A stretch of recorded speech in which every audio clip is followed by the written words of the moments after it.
Hey everyone, it's Alexander, the real Mr. Robinson. Welcome to the channel. This is my review for Encanto, which is not only the second Disney animated movie to be released this year, but it's also the company's 60th animated film. Yes, 84 years after the release of Snow White and the Seven Dwarfs, Disney has finally reached movie number 60. The movie takes place in Colombia and follows Family Madrigal, and this group of people basically have unique gifts. Pretty much they have superpowers. A lot of the kids have their own superpowers, and the head of the household is the grandmother who, as a young woman, found this magical candle which enabled her to create a house that pretty much thinks on its own and has its own personality. It lifted the mountains to pretty much protect her entire home and family.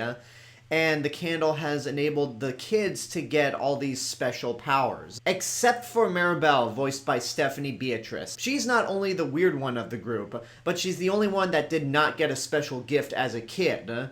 For what reason? It's never really quite explained, but basically she's the most weird, but also the most normal person of her entire family. But suddenly things start happening with this house. Some of the other family members start losing their gifts, and it all lands on Maribel to try to figure out what's going on and can she possibly save the family despite not having a gift of her own. Now, if you've been following my channel all year, you know that I've been reviewing all the Disney animated features from Snow White up until Wreck-It Ralph. But that being said, I did not at all plan for this series of reviews to coincide with Disney's 60th animated feature, Encanto, but hey, I guess the planets sure aligned in this case. Now, earlier this year, Disney released their 59th animated feature, Raya and the Last Dragon, which I actually like quite a bit, but I actually like Encanto a lot more. It's very similar to how in 2016 we had both Zootopia and Moana. A lot of people really dug Zootopia. That was the movie that won the Oscar and it made $1 billion. But I was more of a Moana guy. Encanto is similar to Moana only in the sense that it's a musical with songs done by Lin-Manuel Miranda. And in my opinion, I think the songs in Moana are a little more catchy, a little more iconic, but that's not to rob Encanto of some good songs also, because there's a lot of really catchy songs in this movie, especially the opening song, the Family Madrigal. But that being said, there's no song in Encanto that for me is up there with How Far I'll Go, or even You're Welcome from Moana.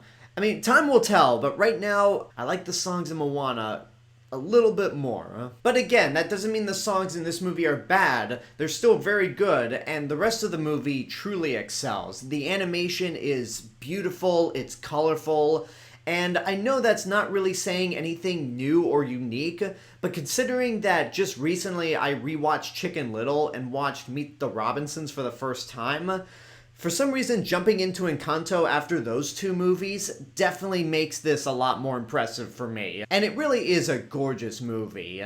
There's always something happening. The house truly is alive and has a really fun personality. And a lot of the characters are pretty fun. Most of their personalities seem to come from their gifts, but there are two that truly stand out. The first one is obviously the main character herself, Maribel, voiced by Stephanie Beatriz, who you might remember from In the Heights and Brooklyn Nine-Nine. I've only seen clips of her in Brooklyn Nine-Nine. I never actually watched the show in its entirety, but with the stuff that I've seen, I find Stephanie Beatriz to be really funny.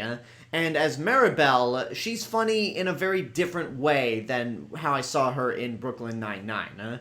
Maribel is very awkward, she's quirky, she's pretty much the nerd among the rest of her family, and she's desperately trying to make herself noticeable and show that, hey, I don't have any special gifts, but I'm still part of the family, I love the family, pay attention, hi. And the other big standout character of the movie is Bruno, voiced by John Leguizamo. I won't say much about Bruno because I feel like I might be giving away big plot details, but with these two characters, they are pretty much the outcasts.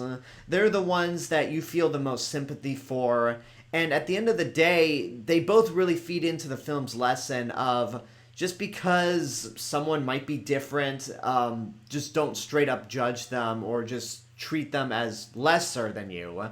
I know it's not a very original lesson, but it's an important one nonetheless. But that lesson also plays from a different perspective with another character that I won't go into much detail about. I'll just say that it's nice to get this same message delivered from two different perspectives. I don't really have anything to say in terms of actual complaints, but at the same time, I wasn't really in love with this movie. It's fantastic, sure, but I think because I've been marathoning all these Disney movies throughout the year, I just seem to notice a lot of similar tropes.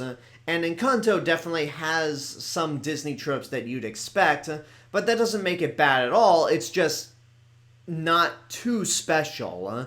So I'm going to say it's worth seeing in your lifetime. It's great. Definitely better than Raya and the Last Dragon, which I still like, but in terms of animated movies, it still can't beat The Mitchells vs. the Machines. Which I get that those two movies are completely different from one another in terms of animation style and just overall tone and feel.